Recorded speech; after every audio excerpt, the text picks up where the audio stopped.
Folks, there is nothing better than watching a MAGA moron get dragged out of a public event after failing to make some big stunt. And it's especially satisfying when they've been hurling racist and derogatory insults at someone like Jasmine Crockett, who is one of our fiercest fighters in Congress. Of course, because of the color of her skin, Jasmine is always called ghetto and a fake hood rat by people like Sarah Gonzalez here, who probably think that the Warsaw Ghetto is a name of a rap group. So it feels especially good to see a woman like this whining and crying as she gets shoved out of the room. Be sure to subscribe to Really American for more coverage like this, and let's jump right into it. I used to stay at my granny's house. She was one of my favorite people in the entire world. Jasmine! The people of Dallas deserve better than a fake ghetto hood rat.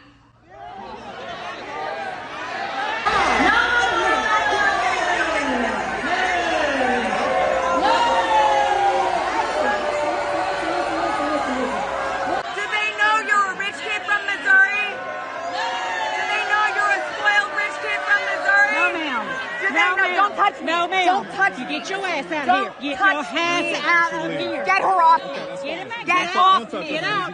Get off me. I'm not on you. I'm standing still. Get her off me first. Yes, she is. I'm standing still. Do your people know you're a spoiled rich kid from Missouri? Get it! Get it! Get it! Fuck you! Fuck you! Get off me! Get off me! Get off me! Get off me! Get the fuck off! All right, let's go. Let's go. Let's go. Let's go. Are you proud? No, just in case I gotta cuff you up. Let's just go. For what? Let's go. I'm telling you to go. I especially love this woman who comes up to her and says, "No ma'am, get your ass out of here." Like, that is perfect. Here's a different angle of the same outburst, and it shows a little bit of what Jasmine Crockett was talking about before this vile woman decided that it was her moment to interrupt. And what Crockett is saying here, her message, is what scares the shit out of these conservatives who want us to be weak and feckless and disconnected forever. Check this out. My challenge to you is number one, at least once a week, I want you to put an actual fact into your group chat.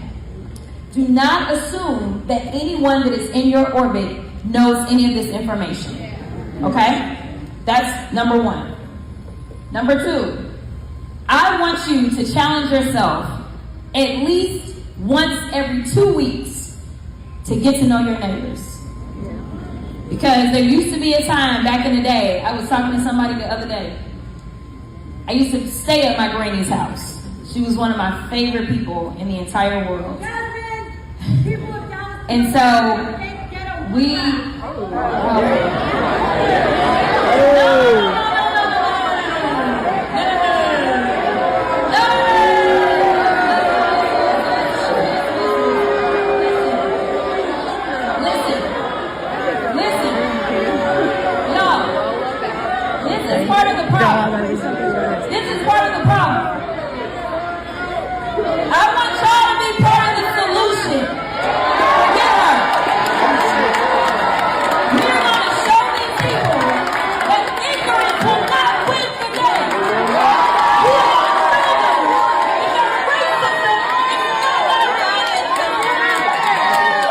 This insufferable rube is known as Sarah Gonzalez. She's from my home state of Texas, so once again, I apologize for the obnoxious brainlets who are coming out of my state, whose only critique of Jasmine Crockett seems to be that she's a ghetto hood rat and that she's actually born in Missouri, which means nothing for Texans. Half of the people in this state weren't born here. In fact, there's a very popular bumper sticker here that says, "I wasn't born in Texas, but I came here as soon as I could." This really is just a desperate attempt at relevancy. This woman, Sarah Gonzalez, hosts a show on the failing Blaze TV network that literally no one's ever heard of. Her riveting content on YouTube is just her shaking her head and making faces at Democratic representatives who are actually making a difference.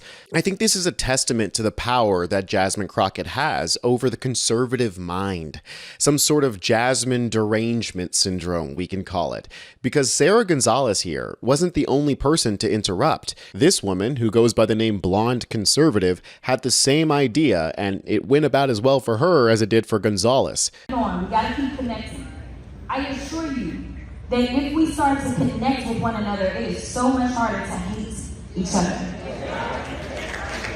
Jasmine, why do you hate white people? Why are you racist towards white people? Why are you racist towards white people? She needs to get. I don't need to be touched. I'm not resisting.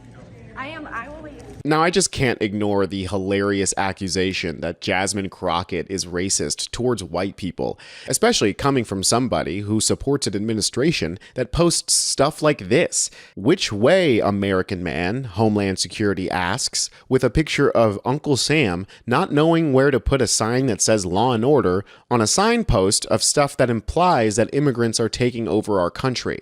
Now, if you don't know, this is a reference to a very famous white supremacist book called Which Way, Western Man? By William Gailey Simpson here, who is a fascist, anti-Semitic racist. This essay argues that the inclusion of multiculturalism in Western society will cause the inevitable destruction of Western society. I mean, this is racism, it is bigotry, it is fascism. And the fact that it's clearly referenced in a post made by the official Homeland Security account, that's just a sign that this racist cancer has reached the brain. And Jasmine's message here is the cure to that cancer, making sure people in your orbit know what the facts are. Time for us to come together like yesterday. Because the most patriotic thing that we can do in this country is decide that we are going to be one. Yes. We lost this election because they divided us. Yes. Here's the reality. Now I'm going to ruffle some feathers. I don't really care where you stand on a lot of different issues. I'm going to be real about it. Yes. There are people that say, well, I don't agree with abortion. I do. But there are people that feel that way. Fine. Right. There are people that literally bought into this idea that it was going to be immigrants that was going to take their jobs and their opportunities. They divided us. Right. But let me tell you, they are sitting up there saying, go and fight over 1% and ignore the 99%. Yes. We can walk and chew gum in this country. I am telling you, I have seen the budget. While they are sitting up there saying, oh, you know what? We have to cut healthcare. We have to cut food assistance. We have to cut educational funds. And it's all so that we can make sure we get out of debt while at the same time driving us into more debt. Right. They don't want to talk about the fact that Elon Musk gets $8 million a day from the federal government. Because what they want you to do is they want you to hate your neighbor. They want you to look at them and believe that they're taking something from you. Yes. The reality is that the only takers are the ones that are sitting in power right now, Donald Trump and his cronies. Yes. They divided us. Rural and urban, they divided us. And right now, we got farmers that are struggling. Yes. Because, for whatever reasons, rural America still believes that the Republicans have something good for them when they don't. No. Rural America is about to lose hospitals. Rural America has been losing hospitals because of the policy positions that they have taken as it relates to healthcare. They are killing us. I am here to tell you that it is time for us to come together.